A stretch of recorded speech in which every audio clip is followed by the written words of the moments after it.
Por este segundo encuentro vamos a tener a nuestro presidente de CICIBEN, a William Cárdenas Rubio, del ponente principal. El tema exterminio, el crimen de exterminio, contemplado en el Estatuto de Roma y sobre él hay casos importantes en la Corte Penal Internacional. Muerte en Venezuela por privación intencional de alimentos y medicinas. Como sabemos, tendremos después de este otros 8 encuentros, los 8 jueves siguientes, y ya iremos hablando en el curso de la mañana sobre este aspecto. Les voy a dejar ahora, para hacer presentación formal de William Cárdenas Rubio, a José Emilio Castellano. Antes de dejarle la palabra a José Emilio, quiero decirles que durante la intervención de William, ustedes pueden, o todos podemos hacer uso de nuestro chat para hacer comentarios, para formular preguntas. Daremos el derecho de las preguntas directas en viva voz al final, dándole prioridad a quienes hayan ya establecido, formulado sus preguntas por escrito. Pues que podemos hacerlas, colocarlas allí y no tenemos por qué esperar a última hora, podemos comenzar desde ya en el momento en que lo estimen conveniente, a la medida que vayamos escuchando la exposición de William Cárdenas. A William va a disponer de unos 30 minutos para hacer su exposición general y luego, por supuesto, tenemos el derecho todos a intervenir y a formular nuestras preguntas. José Emilio Castellanos hace la presentación. José Emilio es el director de Relaciones Institucionales del Comité Internacional contra la Impunidad en Venezuela. Y si ven, antropólogo y periodista, Premio Nacional de Periodismo en Venezuela, un escritor, por lo demás, exitoso con libros editados y reeditados varias veces que hablan de la calidad de su profesionalismo, ya no solamente como comunicador social, sino como ser humano, como un hombre de una inmensa sensibilidad. José Emilio, tienes la palabra. Bueno, Marciano, me quitaste unos cuantos minutos hablando de mí y el personaje es William. Bueno, William lo conozco desde que nos iniciamos cada uno de nuestras profesiones. Emilio, el comunicado.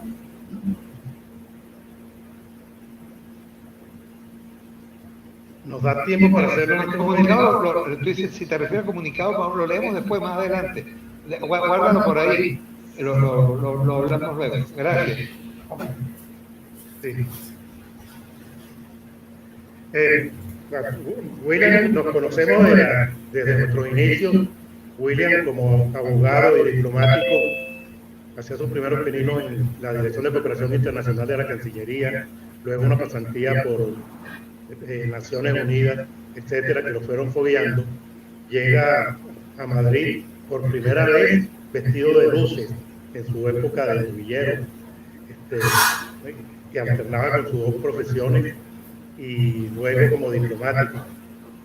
Allí, al concluir su actividad diplomática, a finales con la entrada del régimen de Chávez, se queda en Madrid en conexión con la comunidad venezolana, y dentro de ello se encuentra el desastre que estaba ocurriendo en Venezuela, que se captaba a nivel internacional con los sucesos de Puente Llaguno, de la Plaza Altamira posteriormente. Y a William le cae por una vara mágica un personaje, la familia de un español venezolano que había sido tiroteado en la Avenida Baral, que falleció en España. William lleva esto al poder a establecer una querella en la audiencia de Madrid,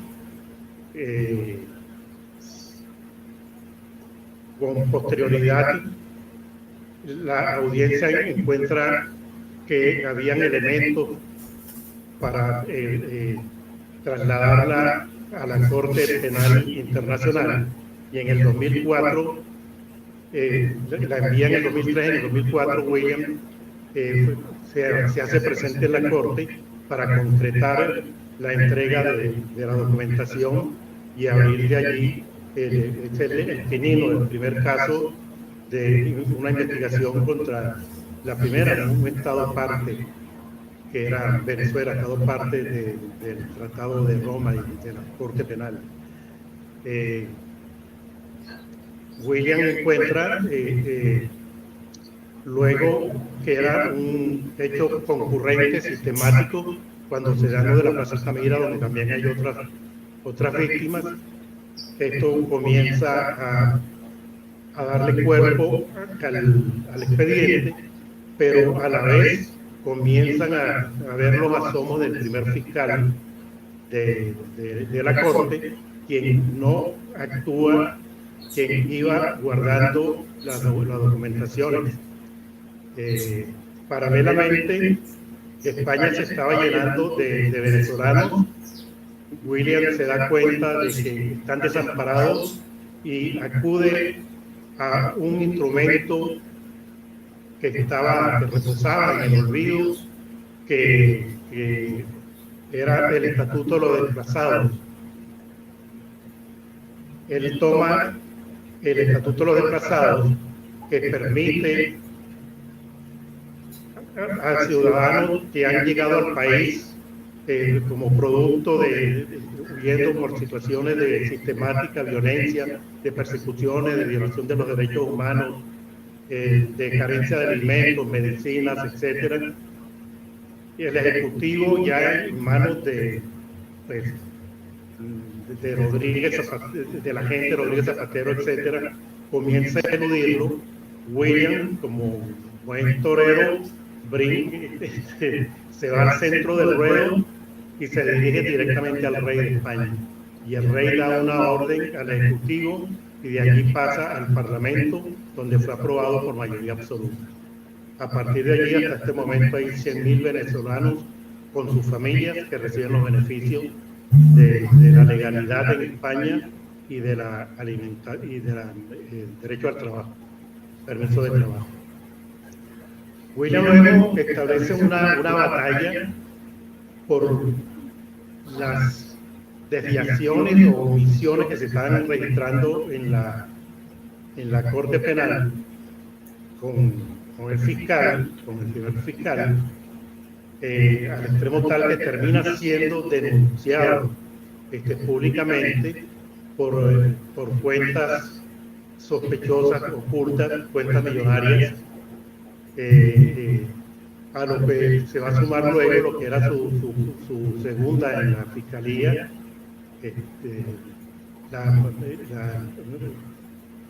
ex ministro de Justicia y ex fiscal en Gambia, con una dictadura, Bensouda, quien igualmente va a mantener oculto la documentación, va a permanecer inactiva hasta que ocurre un hecho, que Estados Unidos sanciona a la Corte y sanciona a la fiscal Bensouda.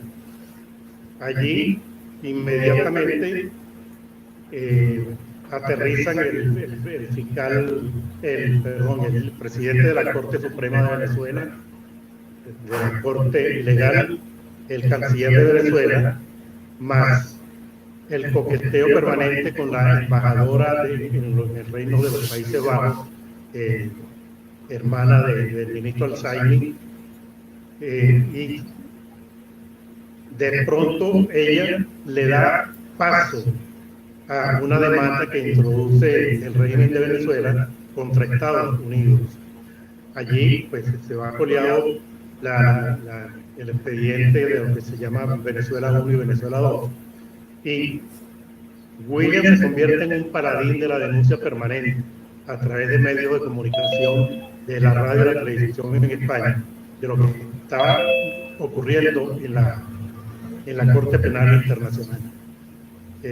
Fue sistemático, con elementos probatorios, hasta que concluye el lapso de la fiscal y viene una nueva trampa establecida por el régimen de Venezuela y España, cuando tratan de colar un tercer miembro, un tercer fiscal que obedeciera a sus intereses.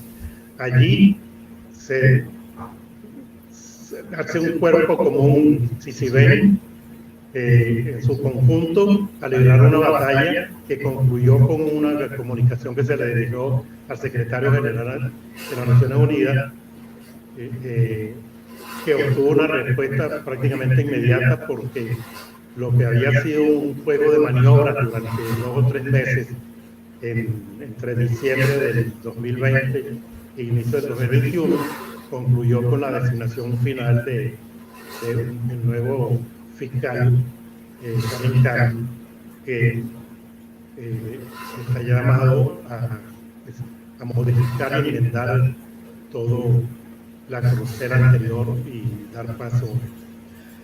William lo va a analizar entonces lo que es el tema de exterminio, lo cual en cierta forma es bastante novedoso, porque ha tenido muy poca difusión como un crimen de lesa humanidad. Con ustedes entonces dejo a William Cárdenas Rubio. Bueno, muchísimas gracias, José Emilio, por hacer de esos 20 años, resumir esos 20 años que llevamos trabajando alrededor de los temas de la Corte Penal Internacional y de muchas cosas que tienen que ver con Venezuela y los venezolanos. Efectivamente, y muchas gracias, por supuesto, a todo el equipo de CICIBEN, ¿no? Y a todos los presentes por interesarse en un tema que va a ser, yo creo que muy importante de cara a que los venezolanos en algún momento podamos exigir justicia por lo que nos ha pasado. Estamos en esta coyuntura y CICIBEN ha destinado el mes parte del mes de julio, el mes de agosto y el mes de septiembre a este ciclo de foros para celebrar su primer aniversario, tratando de analizar los diferentes crímenes de lesa humanidad previstos en el Estatuto de Roma que se han hecho presentes en Venezuela, para de alguna manera tener una visión de lo que, en caso de que se abriera una investigación en La Haya, bueno, pues, ¿cuál podría ser la estrategia procesal más conveniente a la vista de tener éxito, ¿no? A los abogados les gusta ganar los pleitos. Y para ganar los pleitos hay que estar muy bien preparado. Muchas gracias a Wilfredo Castro, que les está poniendo unas imágenes. Todas las imágenes que van a ver están presentadas en la Fiscalía de la Corte Penal Internacional en apoyo a la denuncia que presenté el año 2018, en el mes de mayo del año 2018, denunciando al régimen, en este caso no al régimen, uno habla del régimen, pero en La Haya se denuncian personas. Los responsables de toda esta historia son personas naturales y bueno, pues a ellos, a los que denunciamos como responsables de lo que ha ocurrido en Venezuela. Wilfredo, son 100 láminas que Wilfredo va a ir pasando a medida que vamos desarrollando la exposición. Estas láminas, cualquiera de ellas, nos invitan a reflexionar. Qué duro y qué drama tan terrible hemos tenido que vivir los venezolanos. A veces se nos olvida, a veces no queremos pensar en ello, pero cada imagen de estas nos despierta porque esto no ha ocurrido por casualidad. Les quiero decir algo. El equipo de abogados con el que dirijo y con el que trabajo, estamos empeñados en lograr que se abra un camino de justicia en La Haya. Pero, por supuesto, no es lo único que existe para nosotros. Nosotros tenemos un plan B. Si en La Haya las cosas, por alguna razón, no llegaran a prosperar, Nosotros tenemos un plan B y en Venezuela en algún momento, porque ese gobierno caerá en algún momento, en Venezuela tendrá que hacerse justicia. Y tendrá que hacerse justicia a través de un mecanismo que nos obligará a modificar nuestra constitución, a reformar nuestra constitución, para permitir dos cosas fundamentales. Una, la creación de un tribunal ad hoc que nos permita a los venezolanos enjuiciar a los responsables de esta barbaridad. Y en segundo lugar, la autorización para que muchos de estos delincuentes puedan ser extraditados, siendo venezolanos, a otros lugares en donde los reclame la justicia. Ese es el plan B. O sea, no nos agotamos en la área. Nosotros tenemos que tener un plan B para buscar el castigo de este crimen inmenso. Las imágenes que están viendo son yo creo que demostrativas de las cosas que nos han pasado en estos últimos 20 años.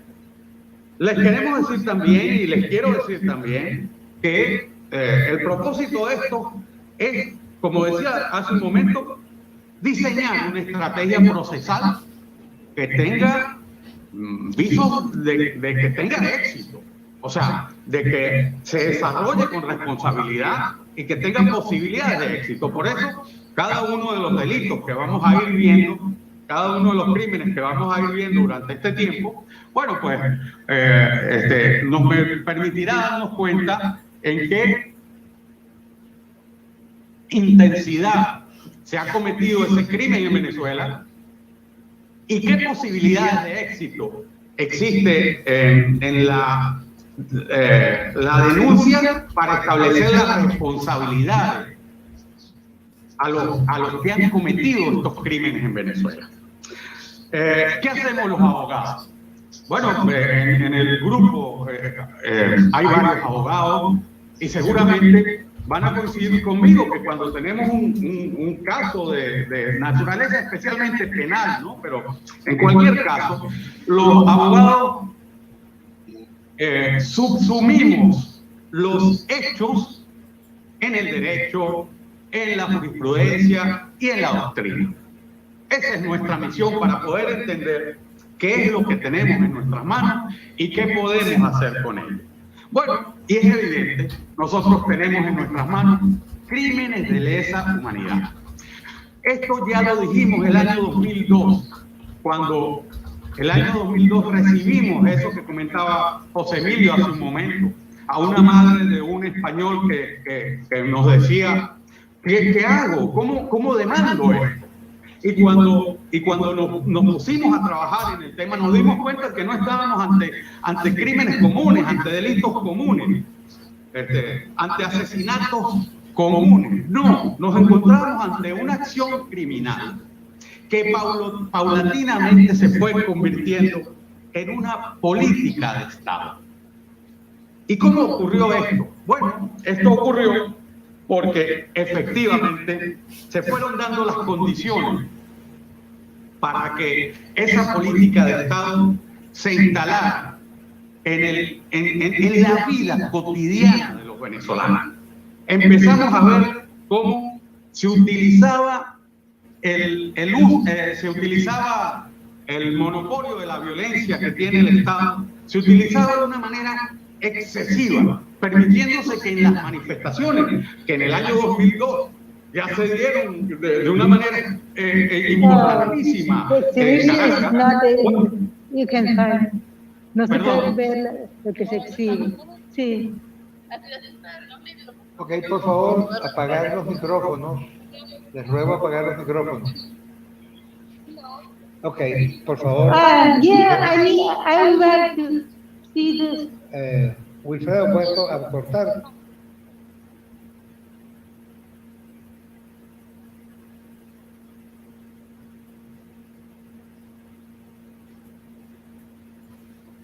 El doctor William tiene el micrófono apagado.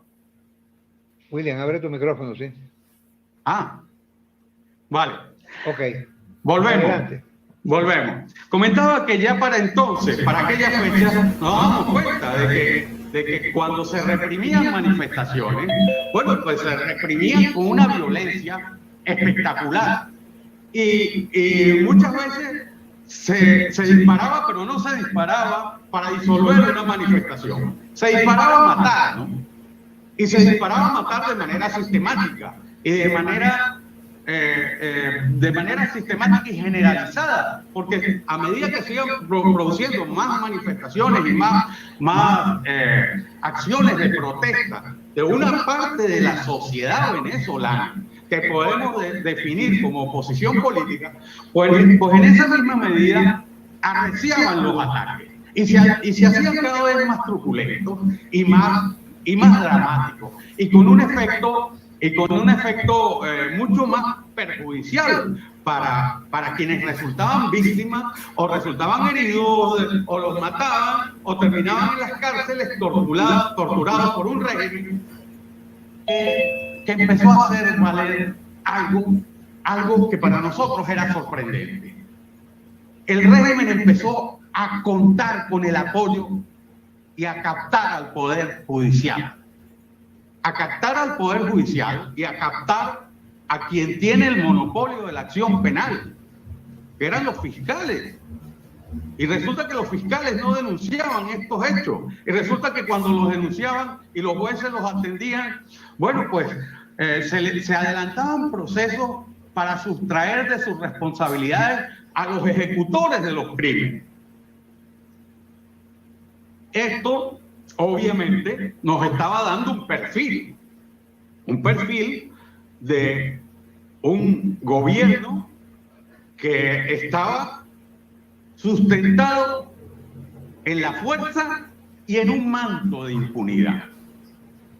Y ese manto de impunidad que llevó a que en el Tribunal Supremo de Justicia en Venezuela, en un momento, se gritara aquello de ¡UA! Chávez no se va. Ese manto de impunidad se repitió en la Corte Penal Internacional a través de un fiscal llamado Luis Moreno Ocampo, kirchnerista, que jamás atendió nuestro reclamo de justicia. Y cuando lo atendió fue para rechazar nuestras denuncias. En ese momento nosotros éramos particulares que denunciaban. Y una vez que el fiscal rechazaba la denuncia, bueno, pues nos dejaba sin opción alguna para poder nosotros recurrir. O sea, eso no pasa en la hipótesis actual. En la hipótesis actual, si un fiscal llegara a rechazar las denuncias que hay en la Corte, bueno, pues los estados que han denunciado tienen un recurso de revisión. Pero en aquel entonces no. La impunidad era absoluta. Y Chávez gozó de esa impunidad.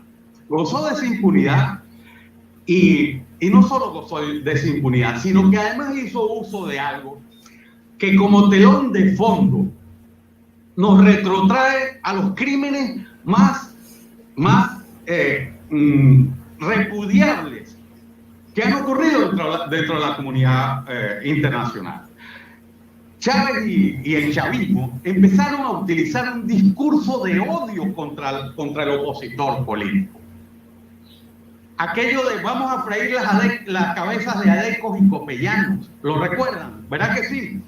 Aquello de escualios, aquello de traidores a la patria, se convirtió en prácticamente un discurso permanente que fue acorralando a una parte de la sociedad venezolana, a una parte de la sociedad civil, de la población civil, que no comulgaba con las ideas de la revolución ni del socialismo del siglo XXI, y que el adversario la entendía como enemigo.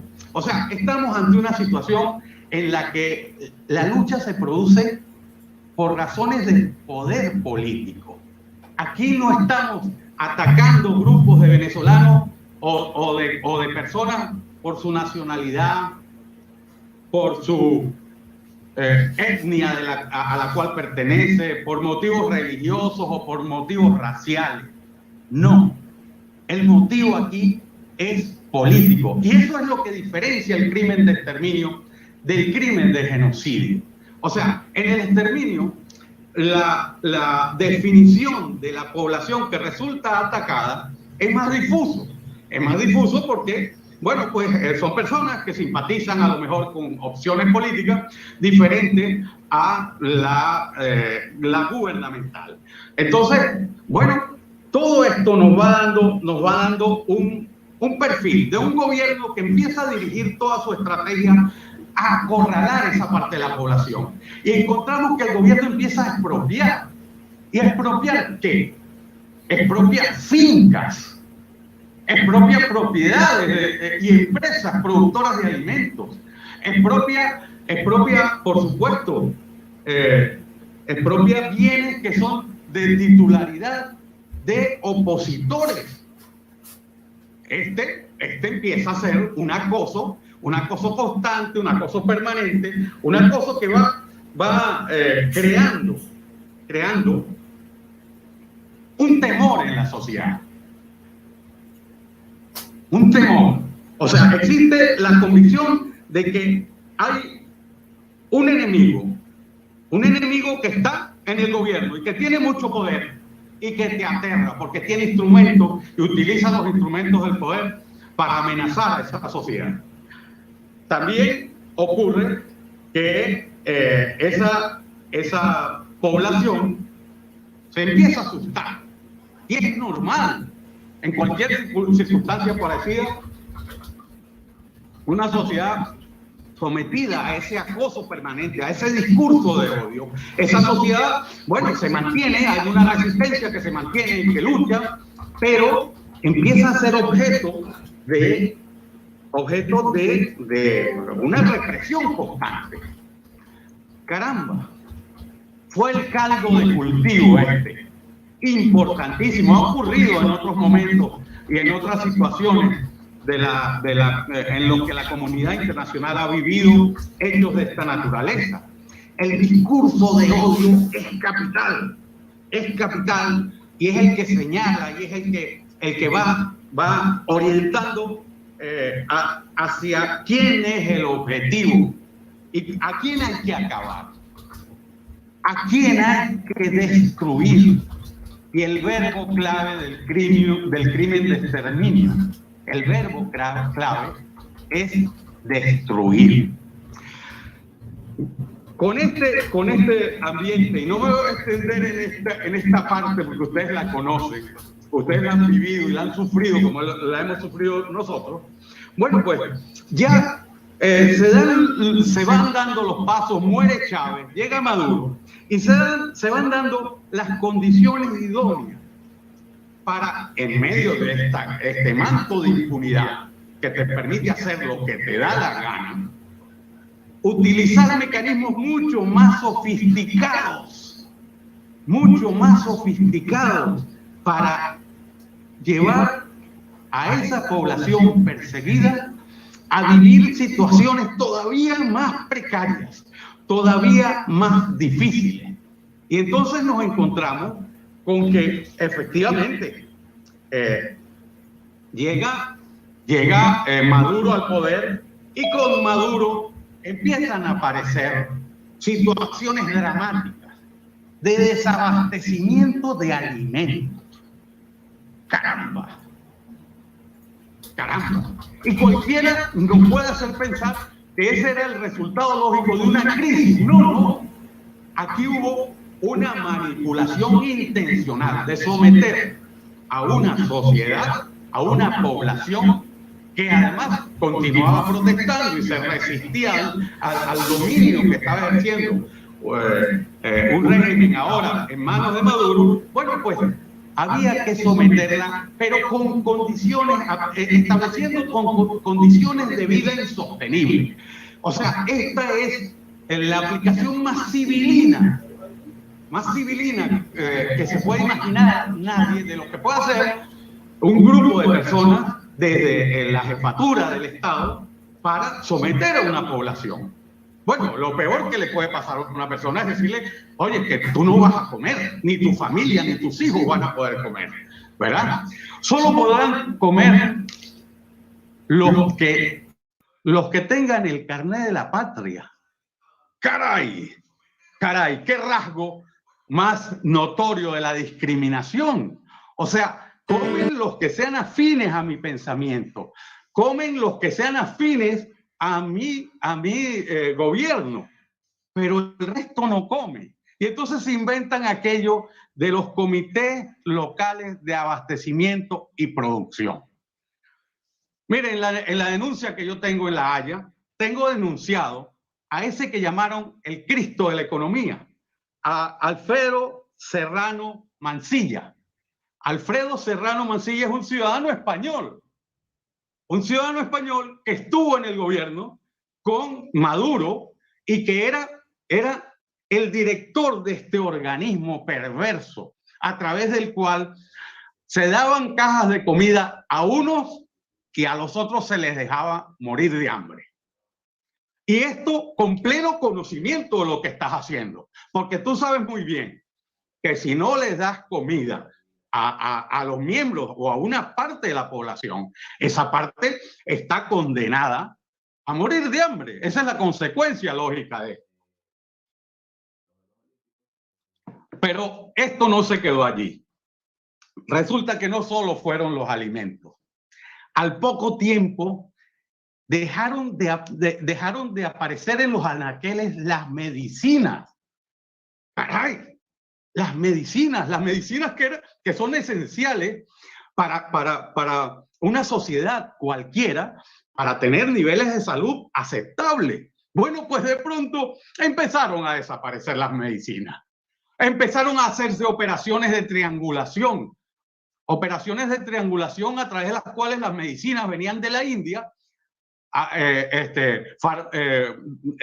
productos farmacéuticos de muchísima menor calidad de la que se habían consumido en Venezuela hasta entonces, pero pasaban primero por Cuba y de Cuba llegaban a Venezuela y en Venezuela se distribuían a quienes eran favorecidos por el régimen.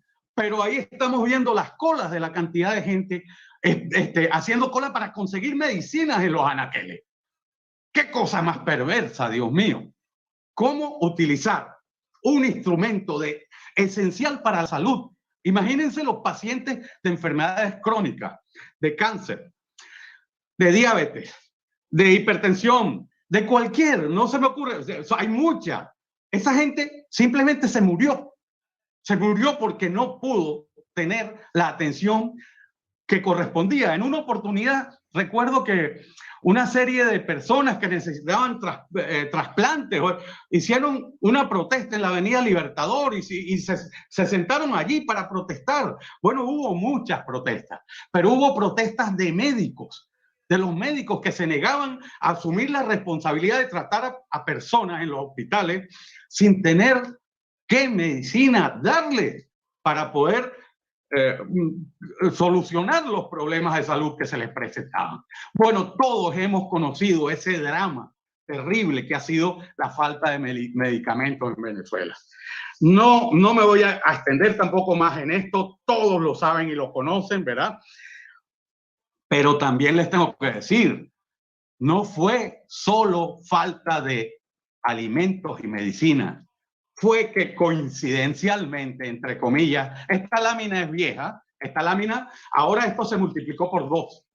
Esta situación que aparece en la lámina se multiplicó por 2, ahora son 5,5 millones, ¿no?, de venezolanos que andan, que salieron de Venezuela. Bueno, lo que decía es que fue coincidencia que los venezolanos de la noche a la mañana dejaran de tener alimentos, dejaran de tener medicina. No. Es que también faltó el agua. Es que faltó el agua. ¿Cómo vivir sin agua? Faltó la luz. Faltó el gas para cocinar. Así, una mujer dando a luz en la calle, un médico salió a atenderla porque dijo, yo no la voy a dejar a usted sin atención, y salió a la calle. Otra que parió allí en la mitad de la calle. Esto lo hemos vivido los venezolanos en estos tiempos recientes, ¿no? Entonces faltó el agua, faltó la luz y faltó la gasolina. Caramba, hay que rendirse. ¡Qué maravilla! Estos señores son el crimen perfecto. Han realizado el crimen perfecto en contra de una parte de la población civil y la han destruido. ¿Por qué? Porque los venezolanos tuvieron que huir de Venezuela. Se acabó la protesta. Todos nos hemos dado cuenta que bajó el nivel de protesta. Así tuvo que salir la gente huyendo. Así se destruye una nación. Así se destruye una población. Con mecanismos, esta es la SS de Nicolás Maduro. Sofisticación y silencio. Sofisticación y silencio en el crimen. El resultado ha sido el que todos conocemos. Miles de venezolanos que han tenido que huir desplazados, pero no desplazados.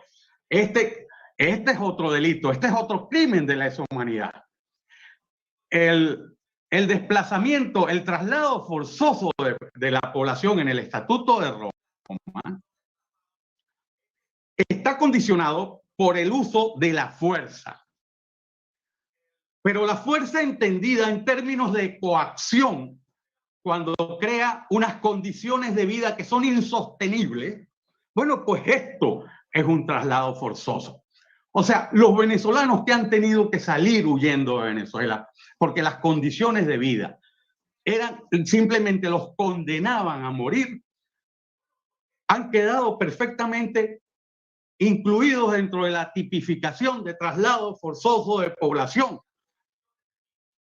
Porque no salieron de Venezuela, en donde se encontraban legítimamente, no salieron por su propia voluntad, salieron porque se iban a morir. Y así se fue configurando este increíble delito.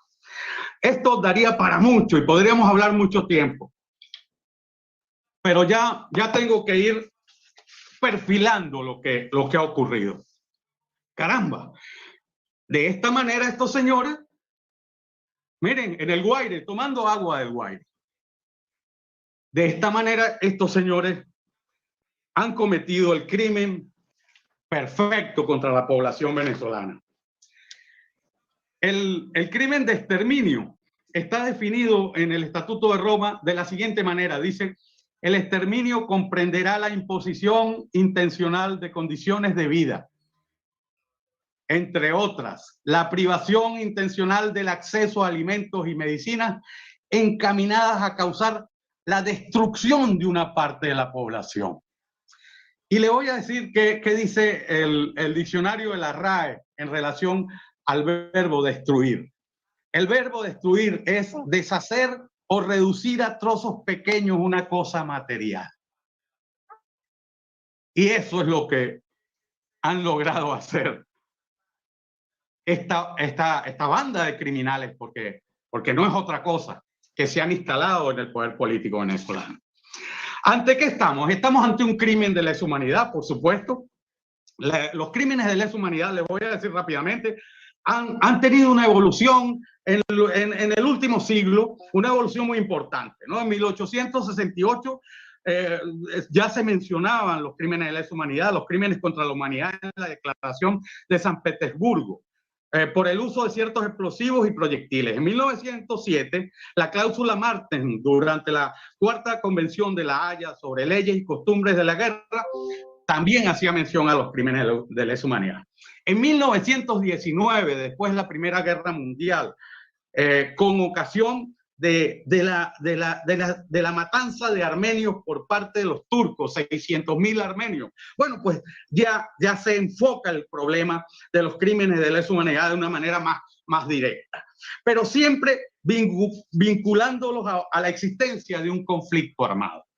Lo mismo ocurrió después de la Segunda Guerra Mundial con el Tribunal de Nuremberg, y luego hay un periodo en donde en varias convenciones de La Haya se estudia y se analiza cómo pueden ir evolucionando estos crímenes, y se llega al estatuto del Tribunal Penal Internacional para Yugoslavia, pero allí todavía se mantiene el vínculo, el nexo entre el crimen de lesa humanidad y la existencia de un conflicto armado interno o externo.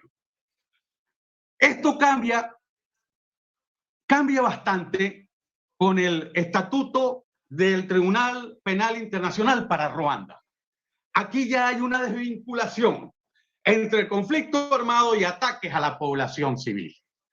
Y esta evolución se materializa y se perfecciona en el Estatuto de Roma del año 1998.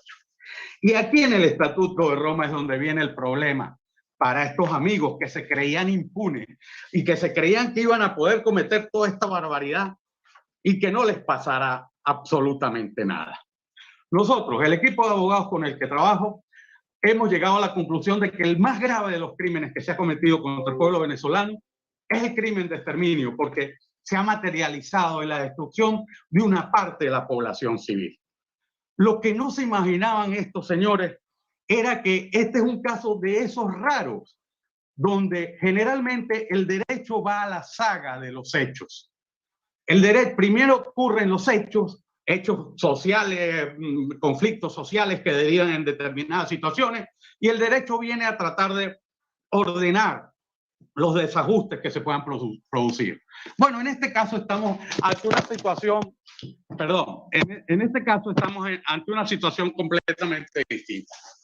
Estamos ante un Estatuto de Roma que ha previsto justamente la conducta que estos señores han desplegado, el crimen que han cometido contra la población venezolana.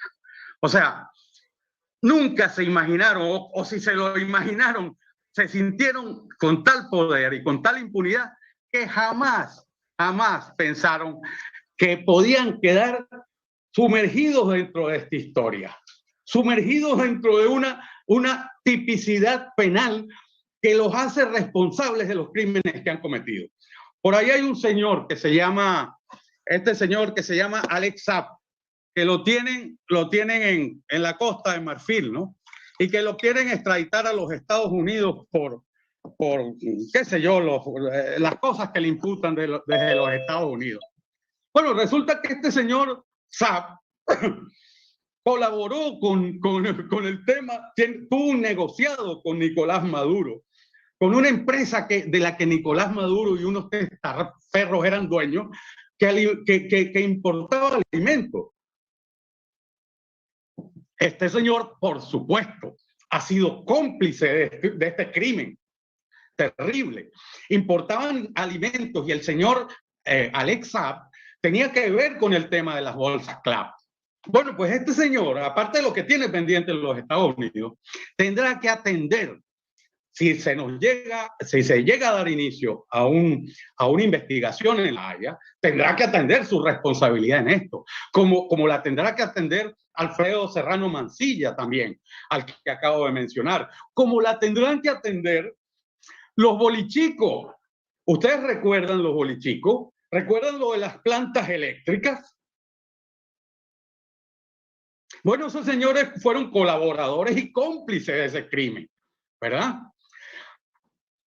Ese crimen además cometido, y antes no lo señalé, pero lo voy a señalar ahorita, en un discurso también que rechazaba la ayuda humanitaria. Todos fuimos testigos de lo que pasó con la ayuda humanitaria en el puente internacional en Cúcuta, entre Cúcuta y San Antonio del Táchira. Todos vimos lo que pasó. El discurso del gobierno constantemente rechazando la ayuda humanitaria. Bueno, es que a alguien le cabía en la cabeza que el pueblo venezolano no necesitaba la ayuda humanitaria. Por supuesto, sí, le cabía a estos criminales que estaban empeñados en destruir una parte de la población a través de la privación de alimentos y medicina. Que aquí entramos en una parte muy interesante del Estatuto de Roma, ¿no? El Estatuto de Roma es un instrumento elaboradísimo. Regula una cantidad de situaciones importantes en las que estos señores tienen comprometida su responsabilidad. Una es lo que llaman en la doctrina el actus reus. O sea, ¿en qué consiste el crimen, ¿no? El crimen de la lesa humanidad, ¿no? Cuando encuentras que existe ataque generalizado o sistemático contra una parte de la población civil, ¿no? Y cuando ese ataque se extiende en número de personas, aquí les tengo que decir que no existe umbral de máximos y mínimos en la Corte Penal para que un crimen de estos pueda ser enjuiciado y puedan ser castigados sus responsables, ¿verdad? Entonces, bueno, es que encaja todo perfectamente dentro de lo que le ha ocurrido a la sociedad venezolana, y los tipos penales entonces regulan esta situación y regulan algo que es fundamental, que se llama el mens rea, o sea, la intención, la culpabilidad que tienen estos señores, el compromiso que han asumido y que ellos sabían perfectamente cuáles eran las consecuencias, porque es lógico, cuáles eran las consecuencias de las acciones que habían asumido. Obviamente las consecuencias no eran otras que causar la destrucción de una parte de la sociedad. Y eso es justamente lo que los espera, ¿verdad? Los espera el derecho, pero no solo el derecho positivo y el common law, ¿verdad? Porque en el Estatuto de Roma se resumen derecho positivo y la experiencia que viene arrastrando el common law para definir los tipos penales de crímenes de lesa humanidad. No, la jurisprudencia. Antes, cuando les mencionaba el tema de cómo fue evolucionando el crimen de lesa humanidad, esa evolución tuvo mucho que ver con lo que pasó en los tribunales, tanto de Nuremberg como el del Lejano Oriente, como en el de Ruanda, como en el de Yugoslavia. Y hay suficiente, más que suficiente jurisprudencia que ampara, que arropa un argumento bien sostenido y bien armado que los acuse por exterminio. Estos señores han conducido a la población venezolana a situaciones. A la última foto que aparece allí es la de un señor completamente desnutrido, ¿no? Los mayores, nuestros mayores, lo que han sufrido nuestros mayores. No les pagan las pensiones. Y cuando tú dependes de una pensión por la que has trabajado y has dejado media vida, cuando tú dependes de esto, ¿de qué comes? ¿Cómo te sostienes? Ellos lo saben perfectamente, ¿no? Pensiones absolutamente irrisorias. Bueno, han llevado a una parte de nuestra sociedad a sufrir lo indecible. Gente que se ha muerto en las colas para ir a cobrar en una taquilla de un banco, ir a cobrar una pensión mínima que no le va a servir para nada, ¿no? Una pareja de abuelos que se ven en las imágenes que hemos puesto, murieron de hambre en Caracas, en Puente de Hierro. Cuando fueron a abrir la puerta y se encontraron dos cadáveres, dos personas completamente desnutridas. Los sinsabores que han tenido que vivir estos señores, y no solo estos señores, la diáspora, por tener que haber salido huyendo, el éxodo venezolano, que han tenido que salir del lugar donde se encontraban legítimamente a recibir en algunos sitios malos tratos, discriminación. Bueno, la lista es muy larga, Por eso, la semana pasada, cuando yo escuchaba a mi gran amigo Walter Márquez hablar de prisión perpetua para Maduro, pues por supuesto que no podía tener más razón Walter, ¿no? Walter, que también ha denunciado el crimen de exterminio en La Haya. Walter, que ha conocido perfectamente esto y sabe de lo que estoy hablando. Y obviamente, para nosotros, para los abogados que entendemos que esto no ha ocurrido hombre, si esto hubiera sido fruto de la negligencia, de la impericia de alguien, esto no es crimen. Los crímenes de lesa humanidad, en los crímenes de lesa humanidad está comprometida la intencionalidad. Por eso el estatuto establece una cosa que se llama los elementos del crimen. Y en la figura de los elementos del crimen, que está perfectamente trazada, se establece que el crimen de lesa humanidad tiene que ser consciente.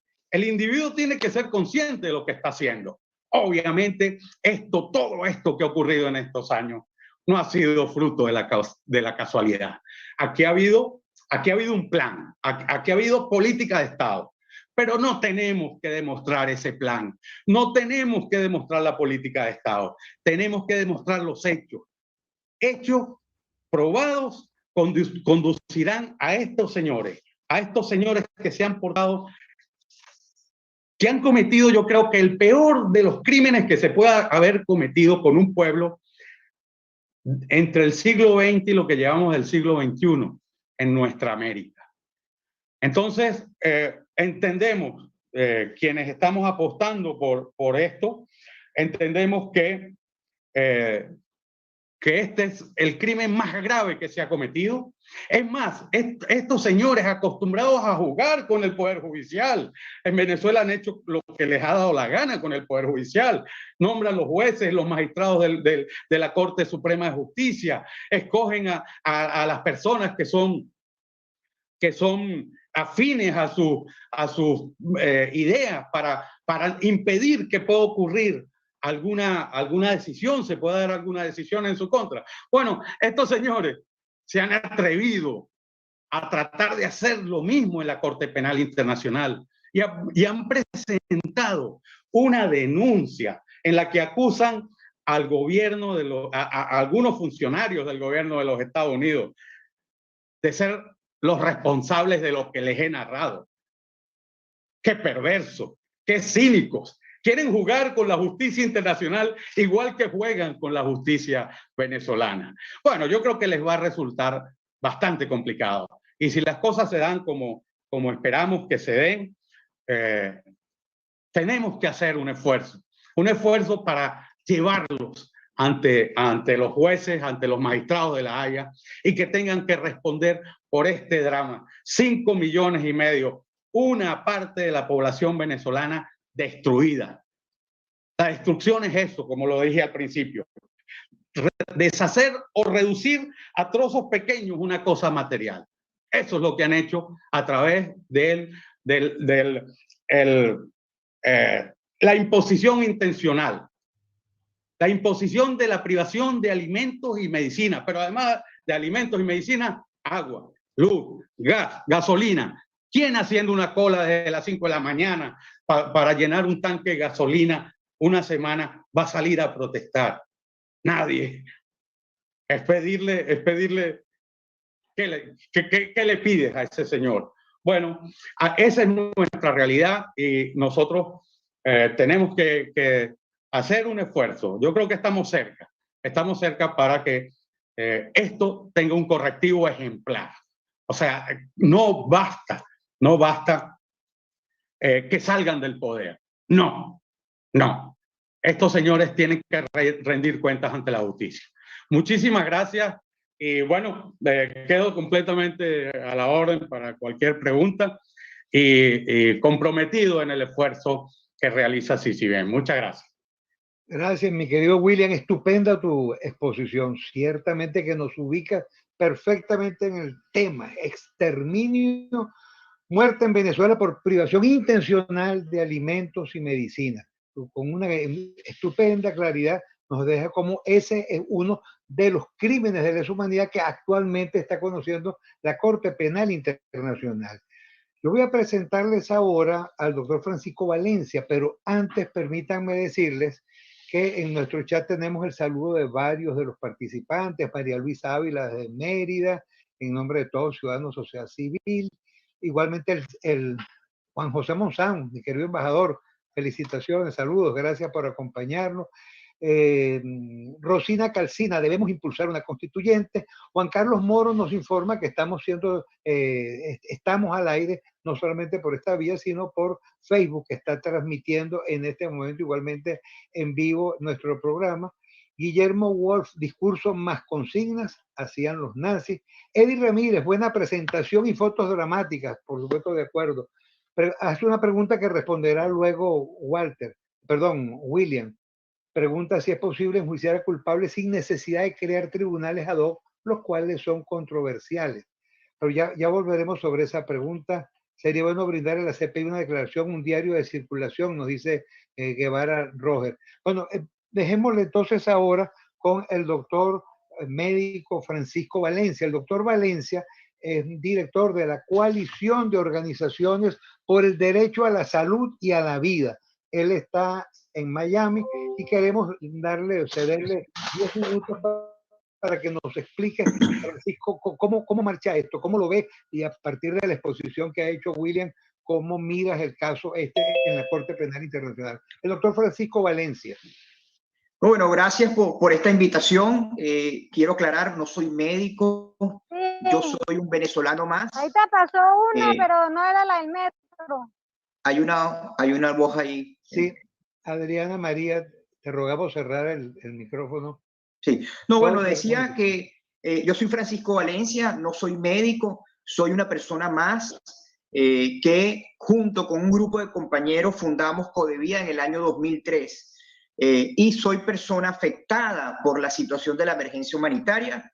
Mi esposa y mi persona tenemos trasplantes renales ambos.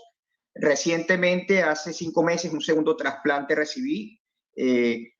Gracias a Dios en Miami, porque sería imposible hacerlo en Venezuela debido a las condiciones precarias del sistema de salud en Venezuela y que desde hace 4 años están suspendidos los programas de trasplantes en Venezuela y que han condenado a una cantidad enorme de personas que están en una situación de diálisis o aquellas que quedaron pendientes para ser trasplantadas.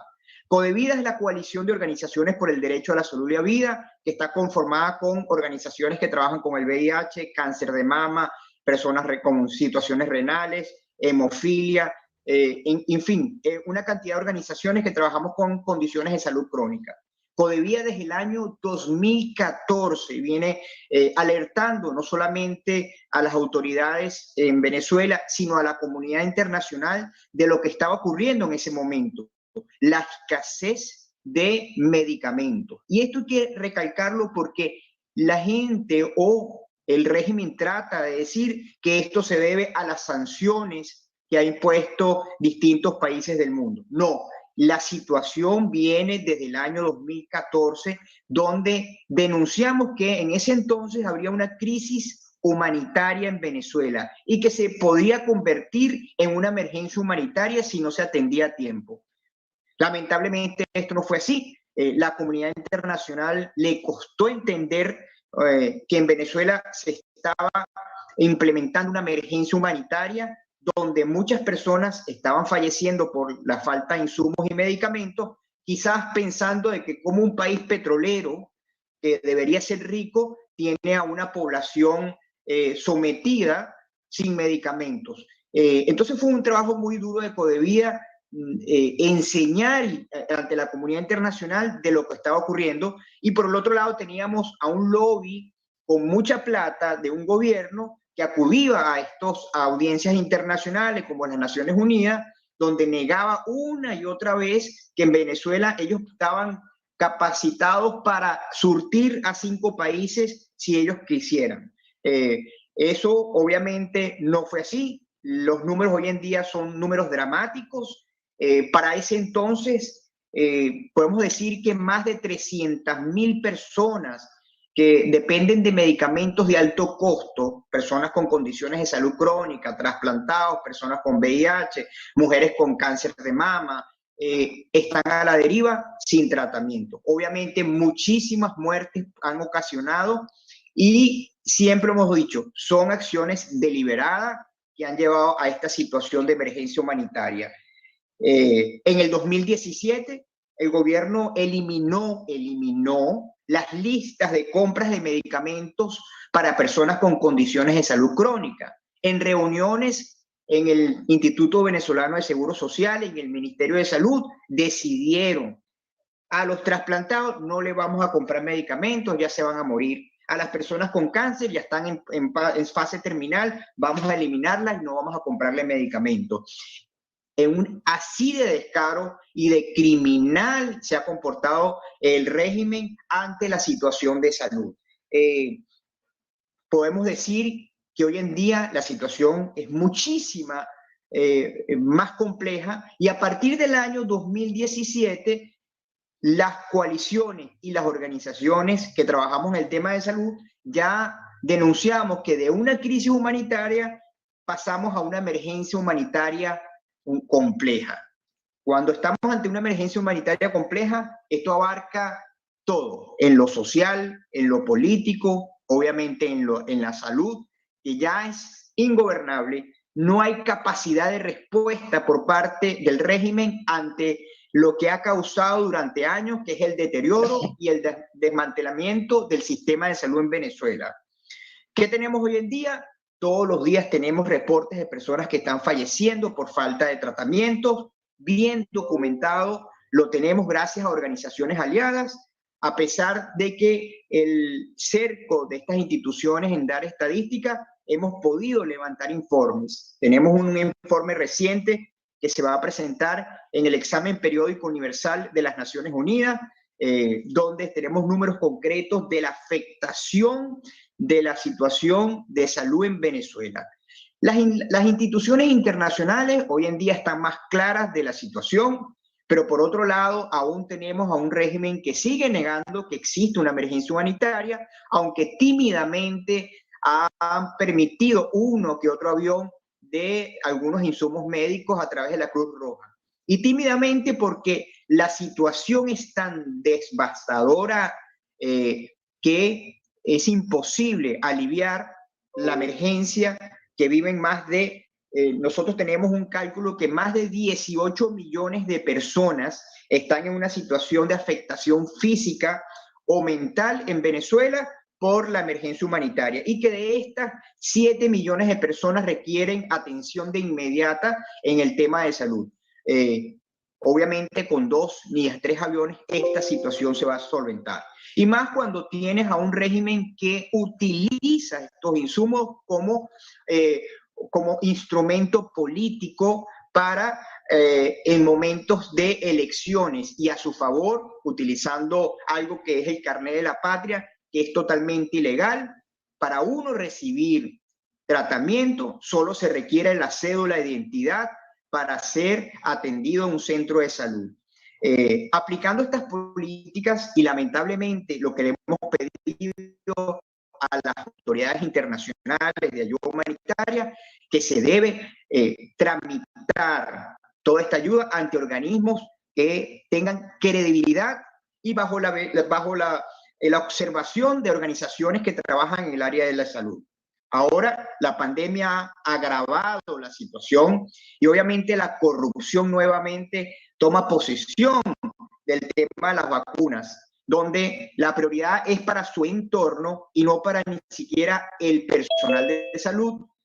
Hasta nuestro conteo de los primeros días de julio llegaban a 700 personas, médicos que trabajan en el área de salud, que han fallecido por no contar con los equipos de protección. Pero vemos a otras personas con equipos de protección visitando barrios como si ellos fueran a contaminarse en esta situación, y los médicos abandonados totalmente. Entonces estamos ante una situación de emergencia compleja que no hay manera que se pueda solventar mientras exista un régimen que está actualmente. No va a haber de ninguna forma, ni a través del diálogo, ni a través de negociación, de solventar esta situación. Y lo digo con propiedad. Yo fui como representante de la sociedad civil a la mesa de negociación de Santo Domingo, donde ahí, para empezar, no querían que la sociedad civil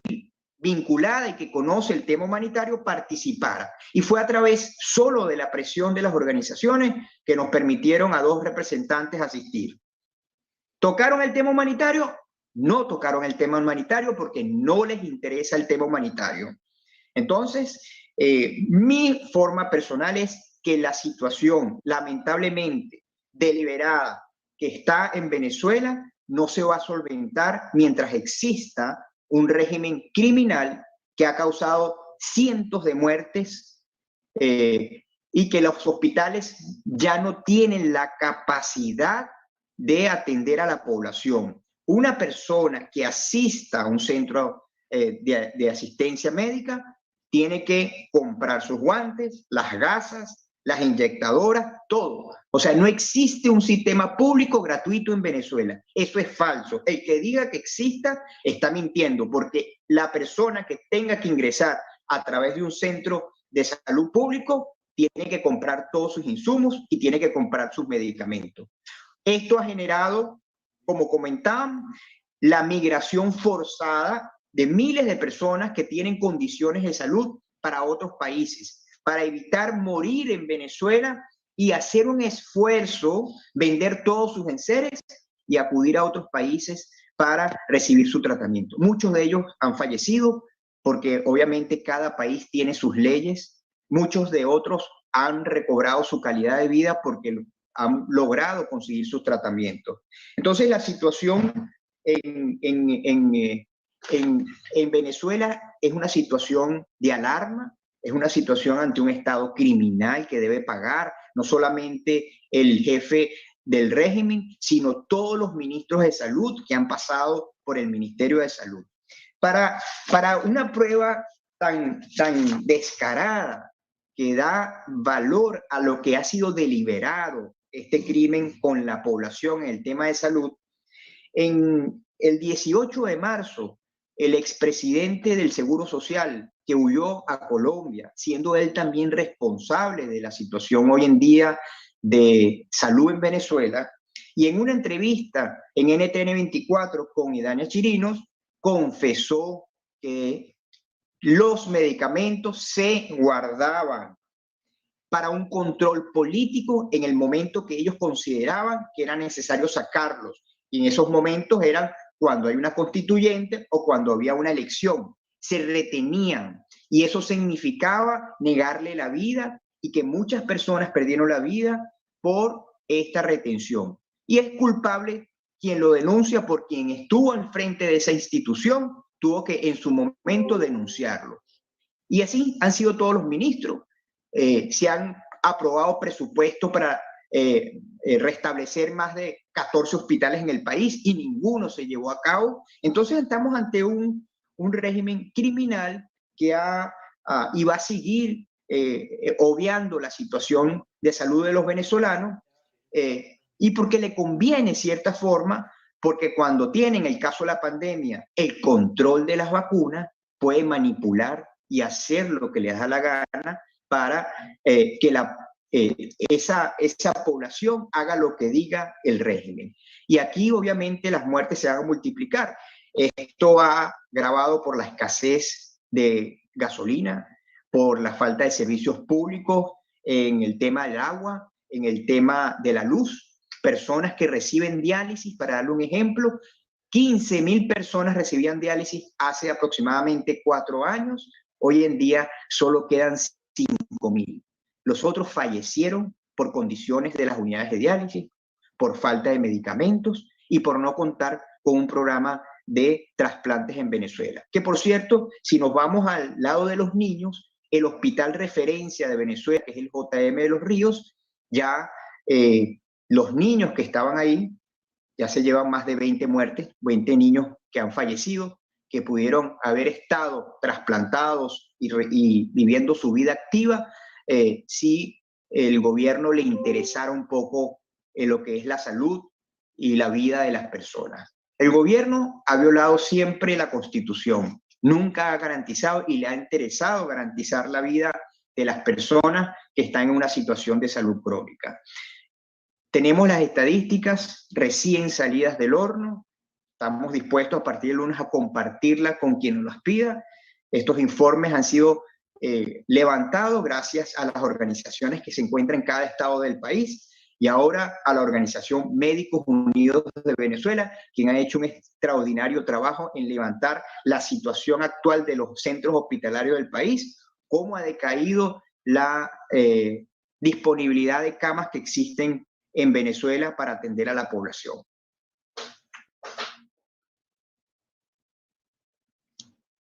Muchísimas gracias. Muchas gracias, Francisco Valencia. Ciertamente que estupendo tu testimonio y tu información, parte testimonial fuiste víctima directa de este crimen de exterminio en Venezuela y adicionalmente nos brindas una información muchísimo más amplia. Has ofrecido las estadísticas, por supuesto, desde CICIBEN te decimos, las queremos. Nos anotamos de primero en esa lista, pues son de interés para nosotros. William, toma nota de, aquí tengo dos preguntas, toma notas de ellas. La primera ¿es posible enjuiciar a culpables sin necesidad de crear tribunales ad hoc, los cuales son controversiales? Guevara Rojas nos dice que sería bueno brindarle a la CPI una declaración que publicó en un diario de Venezuela, Huelcaipuro Lameda, expresidente de PDVSA, donde dice cómo la empresa fue expresamente, voluntariamente deteriorada, acabada, eliminada. Gonzalo Aguirre Vélez nos formula una pregunta sobre que ya vamos a responderle presentando, atención Wilfredo, el documento. ¿Qué verdades ha dicho William?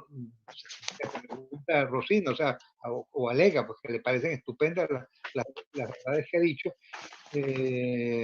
Hay lapso, segunda pregunta, William, ¿hay lapso entre un paso u otro? ¿En qué término estamos? Se refiere seguramente al expediente en el tribunal. Excelente exposición, Oscar Silva. Gracias por su exposición, Rosina. Y nos pregunta, Juan José Monzón nos pide el derecho a palabra para formular una pregunta.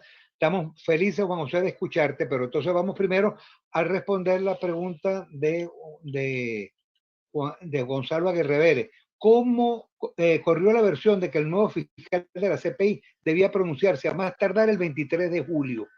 ¿Qué falta para que se pronuncie sobre el ingreso del caso? Sobre esto, ayer, con fecha de ayer, 28, CICIBEN, el Comité Internacional contra la Impunidad en Venezuela, fijó posición e hizo una información. ¿Podríamos, Wilfredo, poner el documento para que le diera cobertura? Ahí estaría la respuesta a la pregunta que nos hace Gonzalo Guerrevere. El Comité Internacional contra la Impunidad en Venezuela, CICIBEN, con el único propósito de salir al paso de las diferentes versiones que han circulado recientemente en relación a los hechos y denuncias que se estudian en la Corte Penal Internacional, hace público el siguiente comunicado.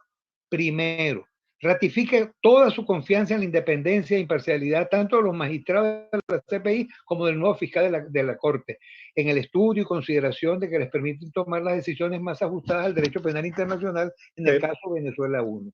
Marciano, ese no es el comunicado. Este es el comunicado. No, no es. ¿Cómo no? No, no es. El último no. Es el previo. Este no era la última versión, la que se publicó. Ya.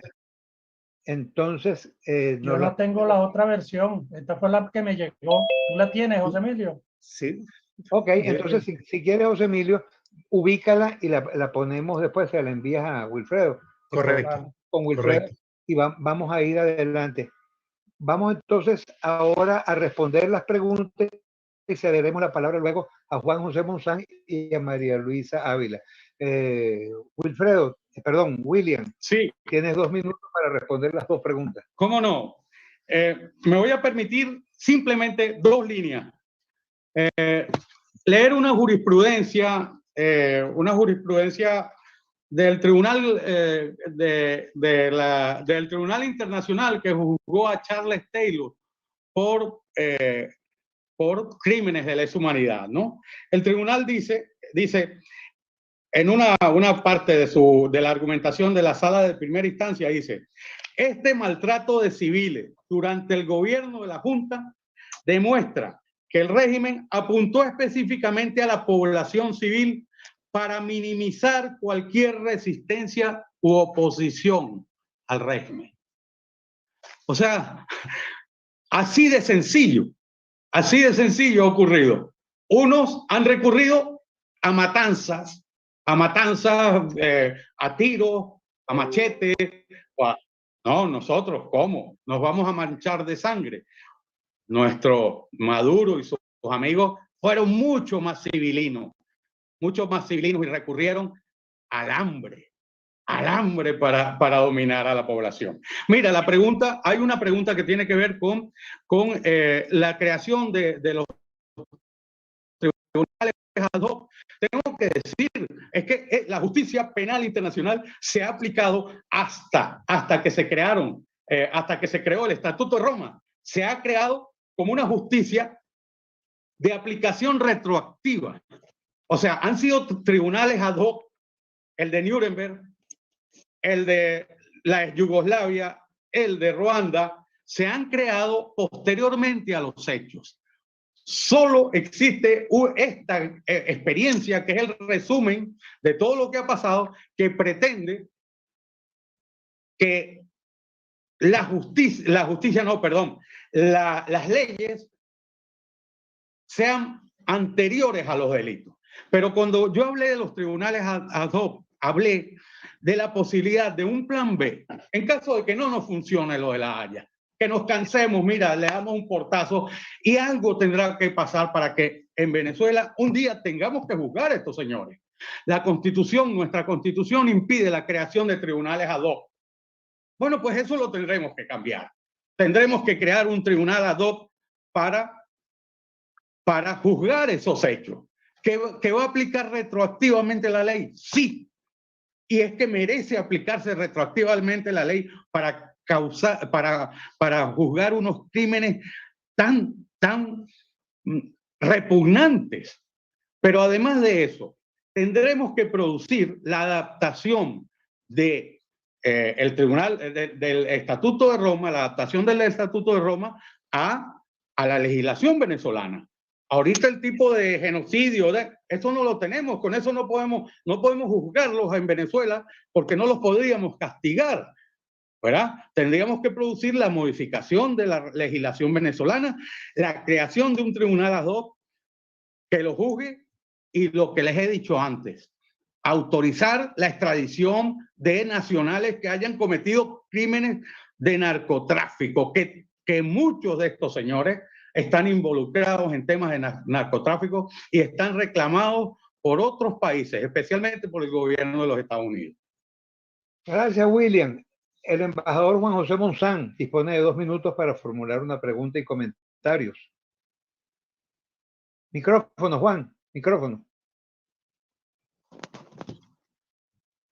Déjame ser rápido y tratar de ser concreto, que para un abogado es dificilísimo.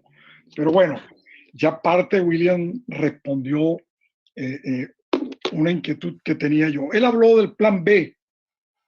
El plan B, partamos de lo siguiente. Yo concuerdo con ustedes, con William, el foro pasado, donde para Venezuela la última oportunidad y la única oportunidad que tenemos a esta altura, porque ya perdimos 2 o 3, entre ellas la del puente de Cúcuta, que fue desbaratada por una delación o varias delaciones, es la Corte Penal Internacional. Yo creo en esa posición. Creo que esta comisión ha sido la más seria, aunque hay otras personalidades que tienen tiempo en esto y se van a unir en la causa. Pero sí creo también que tenemos que estar preparados intelectualmente y espiritualmente para la aplicación de ese plan B.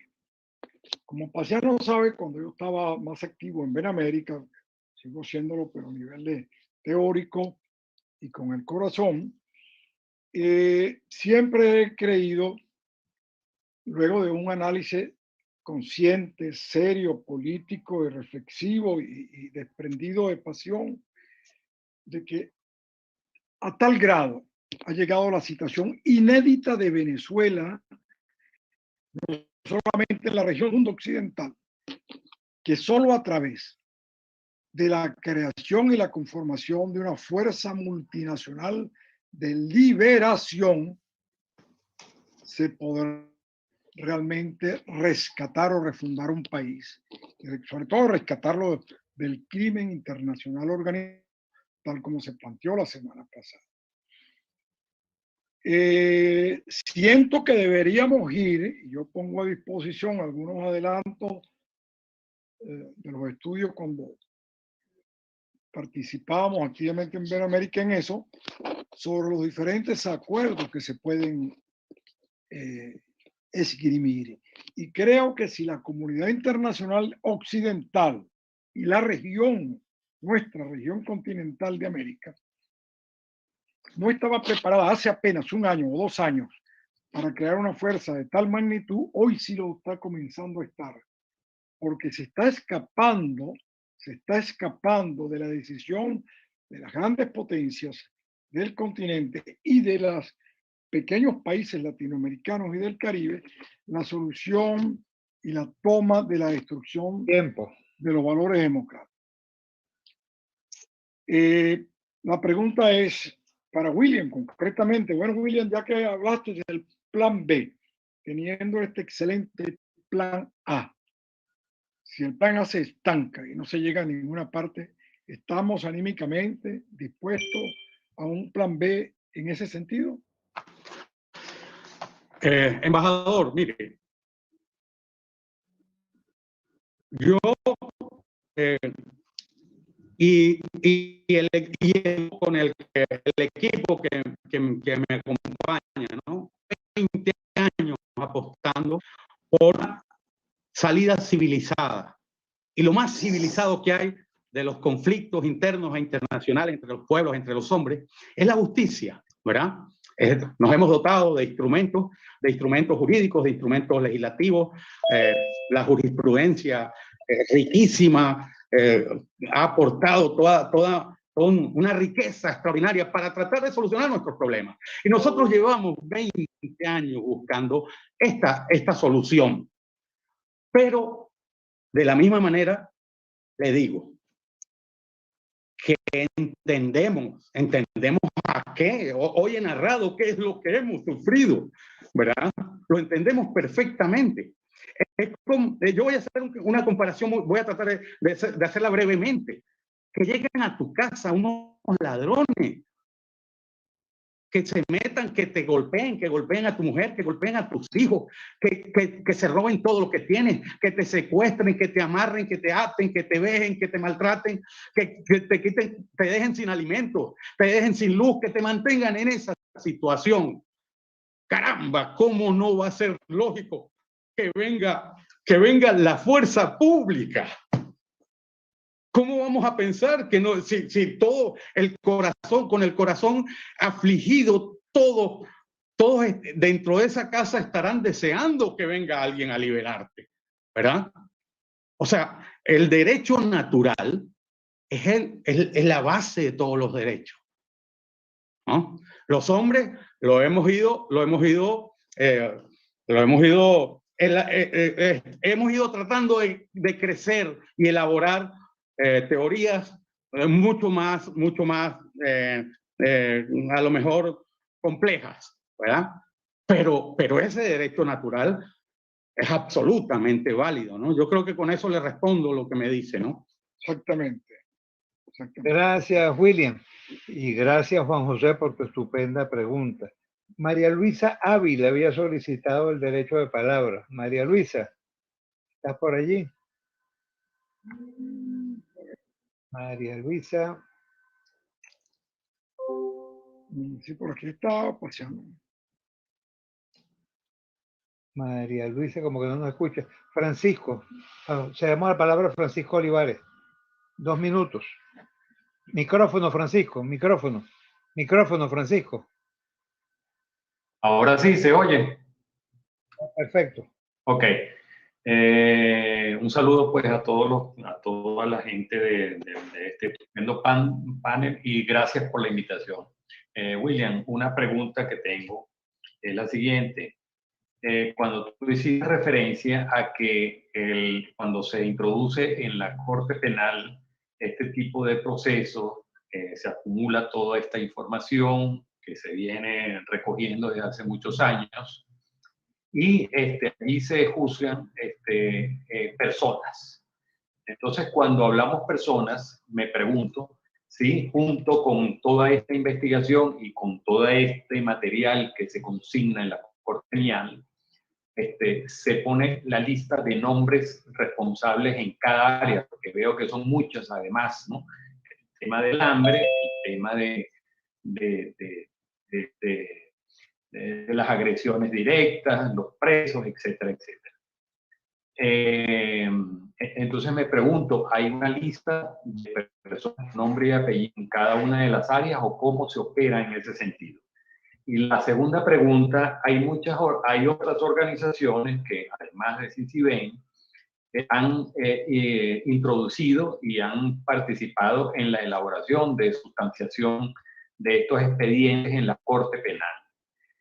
Todas estas organizaciones, en relación al caso Venezuela, se juntan, se reúnen o cada quien actúa por su cuenta. Es decir, me refiero al grupo de abogados que tú representas y las otras personas que a través de los medios hemos visto que se han presentado en la Corte Penal Internacional. Dejo estas dos preguntas y gracias por escuchar. Gracias, Francisco. William, 2 minutos. Bueno, Francisco, un cordial saludo, ¿no? Sobre la primera pregunta, decirte que la Corte dirige sus esfuerzos a tratar de establecer la responsabilidad de los altos cargos. O sea, estamos ante unos crímenes muy repugnantes para la comunidad internacional y que ameritan que quienes los promueven, los inducen, los dirigen desde altas funciones de gobierno, bueno, pues esos son los principales responsables, ¿no? Así como el Tribunal de Nuremberg. Bueno, el Tribunal de Nuremberg juzgó a las cabezas más importantes, ¿no? O sea, el grupo al que se sentenció y finalmente se ejecutó fue un grupo bastante reducido. Bueno, para tratar de dar, y se le establecieron condenas, penas de muerte a algunos de ellos, ¿no? Para tratar de dar una lección. Bueno, pues lo mismo pasa con el Estatuto de Roma, ¿no? El Estatuto de Roma va a dirigir la acusación si el fiscal inicia una investigación y formula cargos. Probablemente en la formulación de cargos va a señalar a los presuntos responsables de esos cargos, pero generalmente no es el autor material de un determinado delito, ¿no? El que torturó en la cárcel. No. Probablemente es el que dirigió esa política de Estado sistemática y generalizada para que los presos de la oposición fueran torturados, para tratar de obtener declaraciones. Bueno, entonces se va hacia los jefes de la trama criminal. La segunda parte es que sí, por supuesto, cada vez que presentamos las denuncias, presentamos a quienes nosotros consideramos como responsables de esos hechos. Lo que ocurre, y por lo menos dentro del equipo con el que yo me he manejado, pues nunca hemos hecho públicos esos señalamientos porque forman parte de un requisito esencial que se produce dentro de la Corte Penal Internacional, que es el de la confidencialidad. O sea, no solo la debemos mantener, la mantiene la Corte, pero también la debemos mantener nosotros. Entonces nosotros jamás hemos señalado. Yo hoy dije y hablé de algunos que tenemos señalado allí, ¿no? Porque es especialmente aborrecible lo que ha hecho, ¿no? Y algunos que probablemente irán y tendrán que rendir cuentas allí, ¿no? El señor Alex Saab, por ejemplo, los bolichicos que creen que se van a ir de rosita, que solo tienen un problema en los Estados Unidos. No, señor, usted negoció cuando se estaba tramando dejar sin luz a los venezolanos, ¿no? Y usted vendió unos aparatos que previamente sabía que no servían para nada, ¿no? Tendrá que responder usted por eso. Y usted negoció con Nicolás Maduro, ¿no?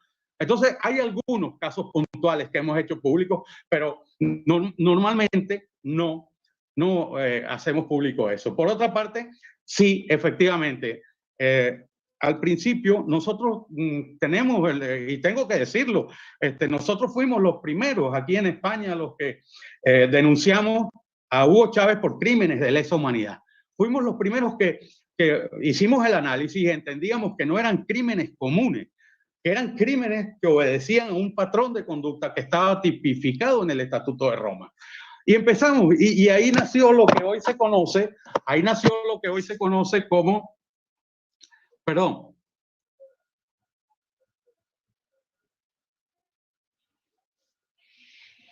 un segundo. Tranquilo, William.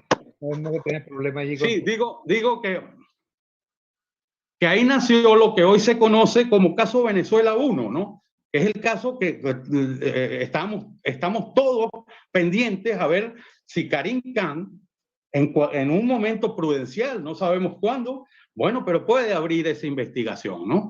Eso que empezamos nosotros y que luego se ha convertido en una denuncia en la que, mira, cuando denunciamos a Chávez éramos unos parias y nos llamaban que éramos unos, recuerdo, nos decían que éramos unos traidores a la patria y unos exagerados, nos decían. Ahora felizmente hay 6 estados parte. Los 2 últimos comisionados de la altos comisionados de Naciones Unidas para los Derechos Humanos, la Organización de Estados Americanos a través de la Secretaría General,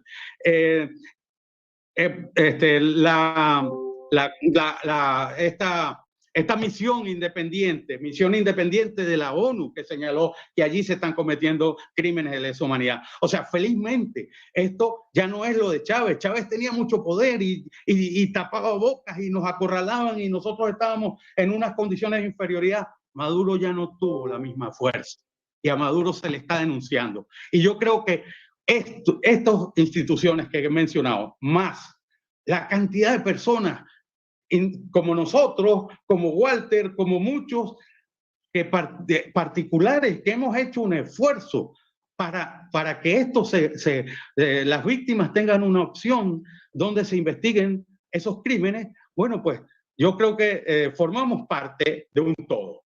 Cuando se abra la investigación, habrá que ponerse de acuerdo, porque no podemos ir cada uno por un lado, ¿no? Tendremos que encontrar puntos de concierto para que esto tenga sentido. Pero es que además es la misma corte la que te va a obligar, es el mismo fiscal el que te va a decir, oiga, representante de las víctimas, escójanlo, ¿no? Y te va a establecer patrones de formalización de esas denuncias, ¿no? Bien, gracias, William. Le pregunto a Wilfredo y a José Emilio, ¿ya tenemos un nuevo documento? ¿O el documento que es? Yo lo pasé, pero yo lo tengo aquí, sí. ¿Lo puedes colocar? ¿Estás de cojos? Espérate para ver. Dime cómo lo coloco. Tiene que hacerte cojos, Wilfredo. Espérate, una vez presentados los informes de los estados ante la errática versión. ¿No está Wilfredo?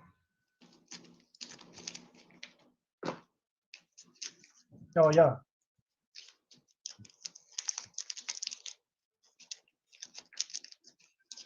Puedo irlo leyendo. A ver, José Emilio. Dime. No, dale. Ya lo puedes compartir.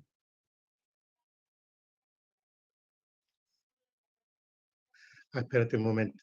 Ay, ¿qué pasó aquí? Abajo la tecla verde. No, es que se cayó. Ah.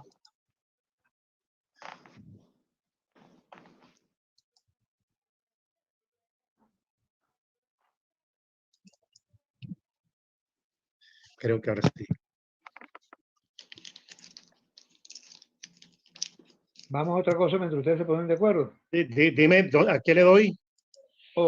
Abajo la tecla verde, compartir pantalla.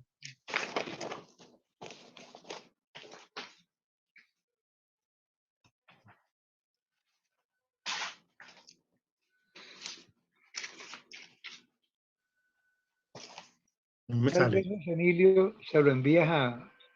Sí, ya se lo envié. Tú lo tienes por WhatsApp, Wilfredo.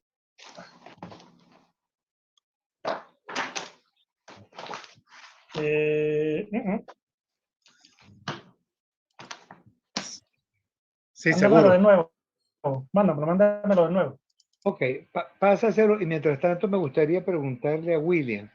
en relación a este delito específico, a este crimen, perdón, utilicé mal la expresión delito, a este crimen de exterminio, ¿qué específicamente hay? ¿Cuáles expedientes hay? ¿Cuáles denuncias hay en relación a él? Muerte en Venezuela por privación intencional de alimentos y medicinas. En relación a este crimen, dices, ¿cuántas denuncias hay de venezolanos? Sí, que conozcamos que están en la Corte Penal Internacional. Ok, está una denuncia muy buena de Walter, y la denuncia mía. Son dos denuncias del año 2018. En ese año, el 8 de febrero, la fiscal había abierto el examen preliminar, el 8 de febrero del año 2018. Y nosotros en ese momento denunciamos el crimen de exterminio. La fiscal Bensouda no lo incluyó, por lo menos hasta ahora, en sus valoraciones cuando hizo público en el informe anual que presentó el año 2020, ¿verdad? De los fundamentos por los cuales ella consideraba que en Venezuela se habían cometido crímenes de lesa humanidad. Ella habló de ejecuciones, de tortura, de detenciones arbitrarias, pero no mencionó este crimen. Obviamente, no quiso trabajar. Es que la señora Bensouda no quería trabajar con lo de Venezuela. Más claro, nos quedó suficientemente demostrado con 9 años que estuvo al frente de la Fiscalía y fue incapaz de abrir la investigación. Esos 9 años más los 7 que estuvo de fiscal, o sea, 16 años en la Corte Penal Internacional y fue incapaz de mover un dedo a favor de Venezuela. Yo creo que llegará un momento, querido Paciano, en el que a la señora Bensouda le tendremos que exigir responsabilidades.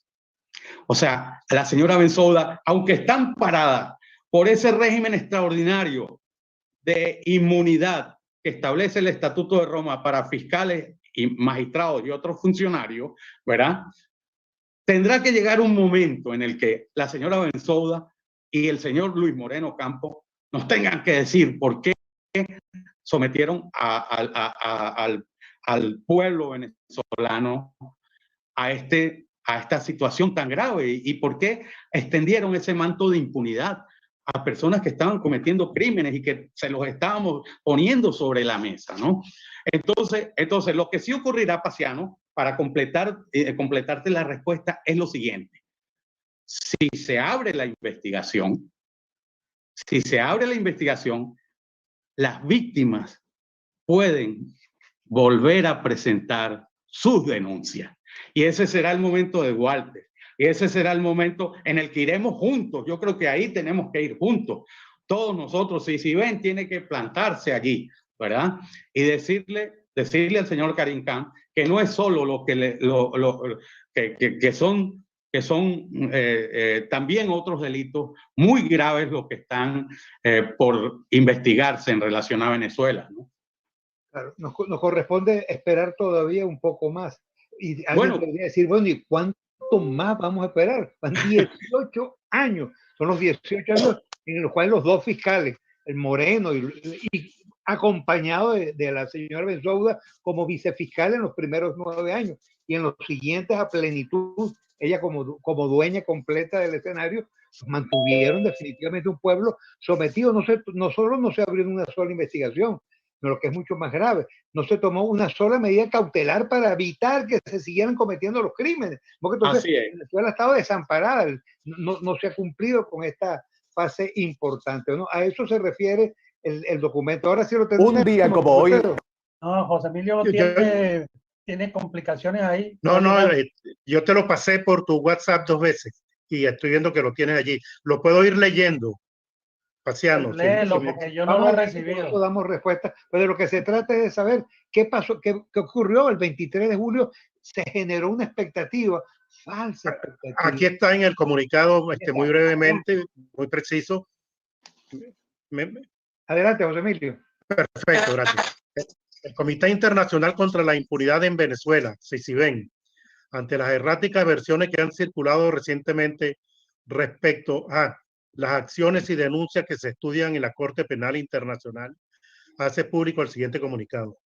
Primero, una vez presentados los informes de los fiscales de Venezuela y la CPI, lo que está pendiente de resolución en la Sala de Cuestiones Preliminares 1 es la respuesta que ésta dará a la extemporánea e infundada petición del fiscal venezolano Tarek William Saab, con la que se pretendía enervar el examen preliminar que cursa en las fiscalías.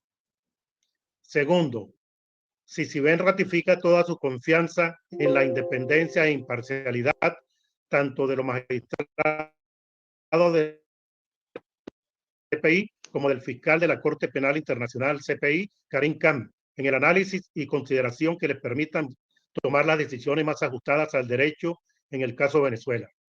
Tercero, CICIBEN confía en el cambio de rumbo que tendrá esta investigación después de la llegada del nuevo fiscal de la CPI, quien actualmente está abocado al estudio de los casos que están pendientes en su despacho. Cuarto, CICIBEN recomienda mantener la lógica, prudencia y cortesía necesarias para controlar las ansiedades comprensibles de una sociedad que ha sufrido muchos años de impunidad, a fin de evitar crear falsas expectativas que solo conducen al aumento de los niveles de frustración en el pueblo venezolano. CICIBEN, Junta Directiva, porque haya justicia en La Haya. Gracias, José Emilio Castellano. Bueno, de eso se trata. Se trata de no generar una expectativa que no se correspondía realmente con la realidad. Las informaciones van saliendo erradas, nada extraña que el G2 es cubano y por supuesto el régimen esté detrás de esto, simplemente para ir espichando los globitos. Nace la esperanza y hay que darle muy duro. Y ellos saben que efectivamente sobre la justicia internacional, con razón, ha surgido toda una esperanza, una expectativa. Una vez que no hay justicia nacional, el escenario internacional con el Estatuto de Roma, pues se nos brinda como el escenario propio y específico. Mis queridos amigos, creo que estamos llegando ya al final de nuestro foro. Yo quisiera decirles que nos vamos a encontrar el próximo jueves a la misma hora, 11 de la mañana, hora de Venezuela, para abordar el tema de la tortura como política de Estado. Así como vamos a encontrar mucha gente torturada, miles, pero ya no serán los niveles de este delito de exterminio que alcanza a millones de venezolanos víctimas directamente. Pero eso es quizás uno de los casos que igualmente están muy bien fundamentados, sobre los cuales existen numerosos elementos probatorios. Y ahí seguiremos el siguiente jueves con violación, violencia sexual y tratos inhumanos, encarcelación, y seguimos jueves a jueves llevando. La semana que viene tendremos al doctor Víctor Rodríguez Cedeño como ponente. También ha actuado ante la Corte Penal Internacional y conoce muy bien la situación y el caso. Tendremos sin duda alguna una exposición de lujo el jueves pasado con Walter Márquez, que está pidiendo la palabra y ya se la vamos a dar. Hoy con William y seguimos entonces con Víctor Rodríguez Cedeño para el próximo jueves. Antes de ceder la palabra a William para que clausure, vamos a ceder la palabra por 2 minutos a Walter Márquez. Tiene la palabra, Walter, bienvenido.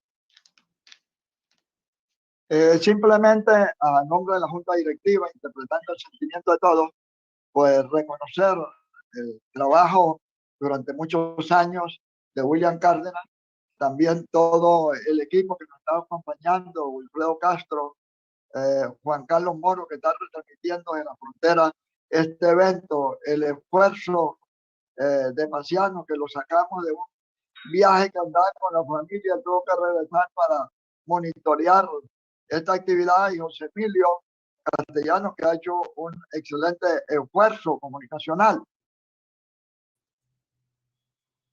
Creo que cada vez el reto es superior. Lo de hoy fue desde el punto de vista de contenido y la parte gráfica extraordinaria.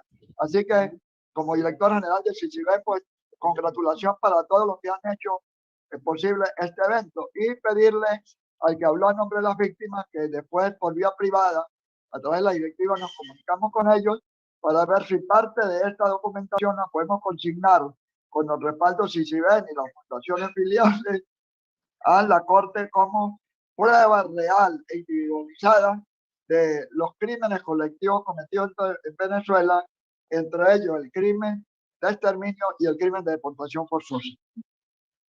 Vale, gracias, Walter. Gracias, por supuesto, a Francisco Valencia por su intervención y por los documentos que nos va a aportar. Gracias a cada uno de ustedes por haber venido. Les dejo entonces con el presidente de CICIBEN y ponente del día de hoy, William Cárdenas Rubio, al cual hago llegar nuestras felicitaciones calurosas y nuestra gratitud por esa estupenda exposición de hoy. William, con tus palabras, damos por cerrado el foro. Bueno, muchísimas gracias, Paciano, por tu moderación magistral. Yo creo que no tendríamos un mejor moderador que nos permitiera hacer esta labor importantísima, importantísima para que se conozca qué hay detrás de todo esto, ¿verdad? Y cuáles son los elementos con los que podemos contar para en un momento dado tratar de llevar a los responsables de estas barbaridades que han ocurrido en Venezuela, llevarlos ante la justicia. Muchísimas gracias a todo el equipo de CICIBEN, a Wilfredo por lo de las fotografías que me encantaron. Esas fotografías están en La Haya, están en la Fiscalía de la Corte Penal Internacional. Gracias a, por supuesto, José Emilio Castellanos por la presentación tan generosa que hizo y gracias a todos los miembros de este equipo de CICIBEN que está realizando un esfuerzo maravilloso. Yo creo que la próxima semana algo mejor todavía con Víctor Rodríguez Cedeño. Tortura, el crimen de tortura en Venezuela. Víctor Rodríguez Cedeño es corredactor del Estatuto de Roma. O sea, que la invitación es para un evento especialísimo. Muchísimas gracias a todos y buenas tardes, ¿no? Gracias, William. Nos vemos. Agradecido.